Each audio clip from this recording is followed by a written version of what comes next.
Bismillahirrahmanirrahim. Assalamualaikum warahmatullahi wabarakatuh. Ya Rabbi lakal hamdu hatta tarda, walakal hamdu idza radita, walakal hamdu ba'da ridha, walakal hamdu abadan abada.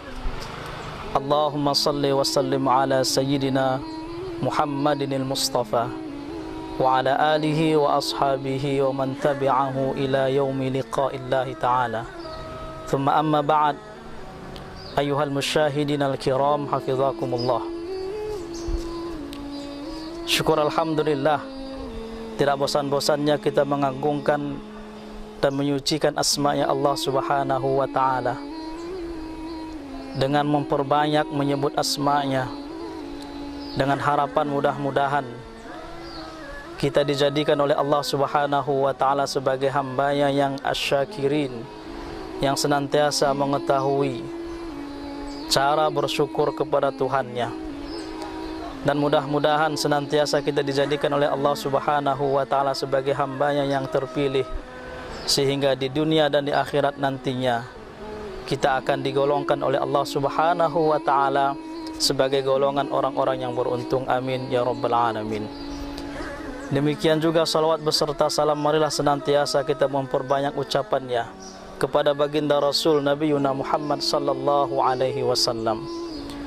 Mudah-mudahan di sisa usia kita yang ada sekarang ini, kita bisa lebih fokus untuk mengamalkan segala sunnah-sunnah Rasul sallallahu alaihi wasallam dalam segala aspek dan lini, baik dalam sunnah yang berkaitan dengan fardiyah secara pribadi kita, maupun sunnah yang berkaitan yang mengatur kehidupan kita di dalam keluarga, sampai kepada sunnah yang menyangkut kehidupan kita dalam bersosial dan bermasyarakat. Mudah-mudahan dengan sunnah yang kita amalkan tersebut mampu menyelamatkan kita daripada segala mara bahaya yang sedang berlaku di dunia ini. Serta tidak lupa pula senantiasa kita basahi lisan kita yang mulia ini untuk memperbanyak ucapan salawat dan salam kepada baginda Rasul. Karena kedua-dua perkara ini adalah sebagai tanda dan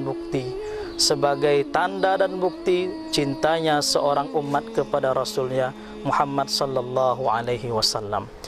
Para pemirsa TV Agara yang dirahmati Allah Subhanahu wa ta'ala, tidak terasa kita telah memasuki pertengahan Ramadan.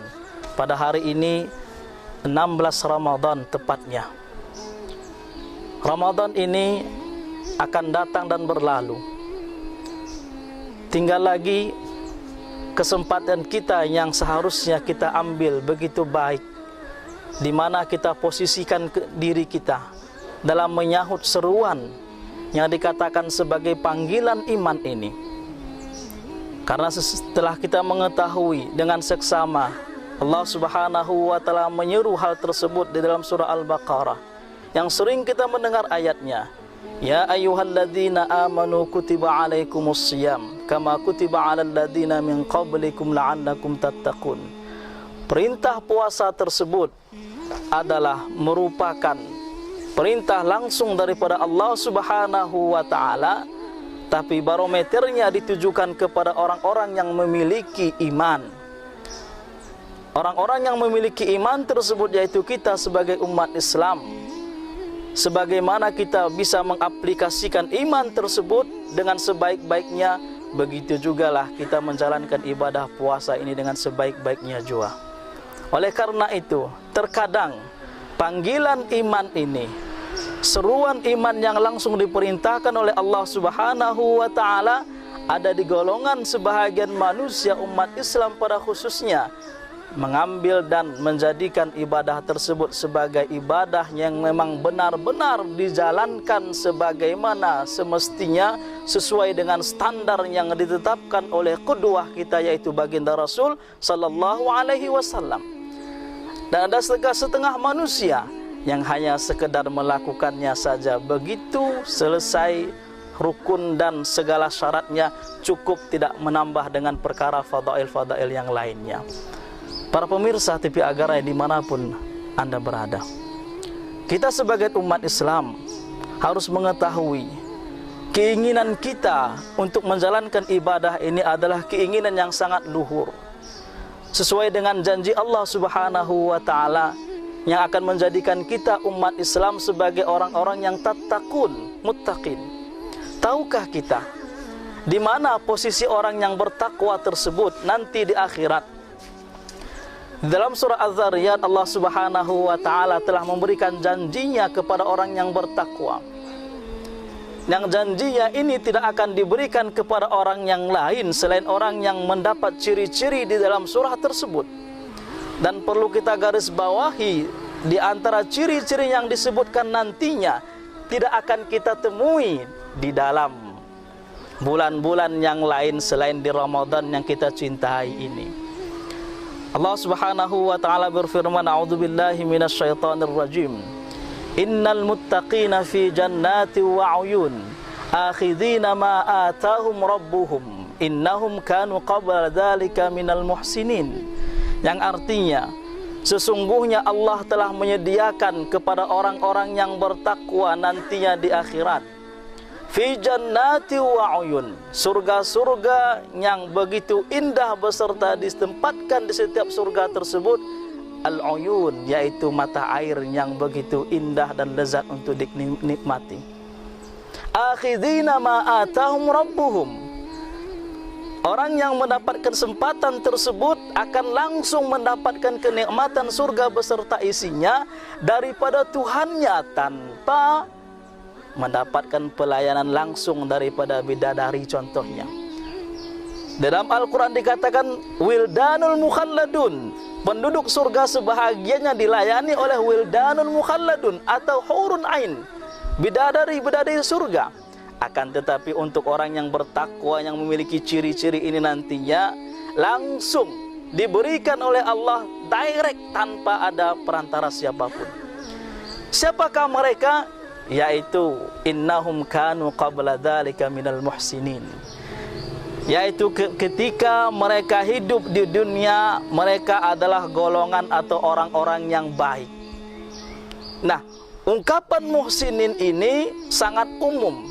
Yang kita inginkan di sini adalah ciri-ciri muhsinin ini apa? Yang pertama, lanjutannya Allah Subhanahu wa Ta'ala mengatakan, kanu qalilan minal laili ma yahja'un. Mereka sangat sedikit sekali menggunakan waktu malamnya untuk tidur sepanjang malam. Artinya sebahagian malamnya bukan hanya diisi dengan istirahat secara totalitas, tapi mereka menggunakan waktu malamnya untuk beribadah kepada Allah. Dalam artian kata yang khusus, mereka qiyamul lail, melakukan ibadah malam. Hadirin pemirsa TV Agarai yang dirahmati oleh Allah Subhanahu wa Ta'ala, inilah yang sedang kita lakukan setiap malamnya. Di awal setiap masuk Ramadan, setiap malam kita melakukan qiyam melalui tarawih yang kita laksanakan. Pertanyaannya, akankah kita bahagian daripada orang-orang yang dijanjikan oleh Allah tersebut? Boleh iya atau tidak? Iya bagaimana kalau seandainya ibadah qiyam kita dari awal Ramadan, karena Ramadan ini bukan hanya ibadah yang khusus kita melakukan qiraah, sembahyang 5 waktu, atau zikir, atau amalan-amalan yang lainnya kita lakukan mentok di Ramadan saja. Tapi ibarat Ramadan ini adalah ibarat satu madrasah yang mengkader umat Islam, mempersiapkan segala apapun yang telah diberikan oleh Allah Subhanahu wa Ta'ala dengan janji pahala yang berlipat-lipat ganda. Tujuannya apa? Supaya ibadah tersebut dilakukan dengan kontinuitas, berkesinambungan. Orang yang qiyam, yaitu kita umat Islam, setiap malamnya selama 30 malam berturut-turut membiasakan diri untuk qiyam. kita harapkan setelah Ramadan nantinya masuk bulan Syawal serta bulan-bulan selanjutnya, jangan tinggalkan qiyam kita ini, manfaatkan walau hanya 2 rakaat setiap malamnya. Mudah-mudahan ciri muhsinin yang pertama ini, kita tidak menjadikan malam itu total untuk istirahat saja, tapi kita gunakan untuk mengabdi kepada Allah melalui ibadah yang mustahabbah, yang disunatkan, yang dianjurkan untuk kita. Mudah-mudahan nanti kita akan dibangkitkan oleh Allah Subhanahu wa taala di tempat yang terpuji atau maqamam mahmuda. Yang kedua, Allah Subhanahu wa taala melanjutkan lagi kebiasaan yang masih kita lakukan di Ramadan ini. Wabil asharihum yastaghfirun. Di waktu sahur mereka menggunakan waktunya untuk beristighfar kepada Allah Subhanahu wa taala. Kadang kalau kita perhatikan kehidupan kita sehari-hari, baik golongan bapak-bapak atau ibu-ibu, secara khusus ibu-ibu kita katakan terlebih dahulu, bagi mereka yang mungkin menyiapkan sahur untuk anggota keluarganya, bagi bapak-bapak yang mungkin mempersiapkan segala aspek dari perkara yang besar membangunkan anggota keluarganya, waktu sahur ini adalah waktu yang sangat bermanfaat dan berharga dan sangat singkat. Kalau dimanfaatkan sedikit untuk beristighfar kepada Allah dengan membaca astaghfirullahalazim 10 kali, 20 kali, atau bahkan mampu kita ratusan kali, dipersilahkan dengan waktu 5 sampai 10 menit saja. Mudah-mudahan kita adalah daripada golongan yang dijadikan oleh Allah Subhanahu wa taala mendapat layanan langsung daripada Allah. Layanannya bukan kaleng-kaleng, yaitu layanan VVIP. Amin ya rabbal alamin. Manfaatkan. Waktunya kapan? Sahur. 20 menit sebelum masuk waktu sholat subuh, 15 menit sebelum masuk waktu subuh juga bisa, dan bahkan 10 menit sebelum fajar juga bisa. Yang penting di waktu sahur kita beristighfar, walau hanya beristighfar sekali kepada Allah, tapi ini kita lakukan secara mulazamah, kita lakukan secara berterusan, kontinuitas, tidak hanya di Ramadan, di luar Ramadan juga kita laksanakan. Kita mudah-mudahan termasuk daripada golongan yang kedua ini. Yang ketiga, Allah Subhanahu wa taala menyambung firman-Nya, wa fi amwalihim haqqun lis-sa'ili wal mahrum, yaitu orang-orang yang memiliki kelebihan harta yang diberikan oleh Allah Subhanahu wa taala tidak lupa untuk sebahagian menyisihkannya kepada orang-orang yang meminta kepada mereka, yang mana golongan tersebut tidak memiliki kemampuan atau bahkan yang tidak meminta sama sekali, tapi mereka memang memerlukan harta tersebut. Artinya kepada kita yang memiliki kelonggaran harta, memiliki sedikit kelebihan ekonomi, makanankah ia, pakaiankah ia, atau bahkan materi berupa uangkah dia, maka kita berikanlah sedikit kepada orang-orang yang membutuhkan, yang dekat dengan kita, para tetangga kita. Ramadan adalah bulan yang dijanjikan oleh Allah Subhanahu wa taala sebagai fiestanya pahala, bonus untuk umat manusia sedikit melakukan amalan pahala yang luar biasa. Kita manfaatkan ini sebagai ibarat pegas yang sedikit kita melakukan, menekan diri kita untuk bermujahadah. Semoga dengan harapan nantinya setelah Ramadan kita bisa melakukan perkara tersebut secara kontinuitas. Para hadirin pemirsa TV Agara yang dirahmati oleh Allah Subhanahu wa taala, inilah 3 ciri-ciri yang dijanjikan oleh Allah Subhanahu wa taala yang akan mendapatkan langsung pelayanan daripada Allah Subhanahu wa taala tanpa perantara.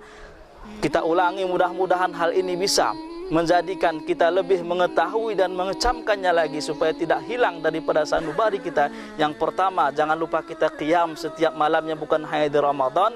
Tidak lupa kita beristighfar di waktu sahur sebelum masuk waktu subuh. Dan yang ketiga, kita senantiasa menjaga infak terbaik kita kepada orang-orang yang memerlukan. Mudah-mudahan Ramadan kali ini memang betul-betul Ramadan terakhir yang kita lakukan dengan melakukan amal ibadah yang sebaik-baiknya, dengan harapan Ramadan nantinya juga sebagai Ramadan yang terbaik juga kita lakukan amal ibadah, begitu juga seterusnya. Mudah-mudahan ini bermanfaat kepada kita semua, dan terlebih kepada kita atau kepada saya sendiri yang memberikan tausiah yang singkat ini mudah-mudahan diselamatkan oleh Allah Subhanahu wa taala dan diberikan kesempatan oleh Allah Subhanahu wa taala untuk memasuki Ramadan selanjutnya, menyelesaikan Ramadan ini dan diizinkan oleh Allah Subhanahu wa taala memasuki surganya dengan pelayanan daripadanya. Amin ya rabbal alamin. Assalamualaikum warahmatullahi wabarakatuh.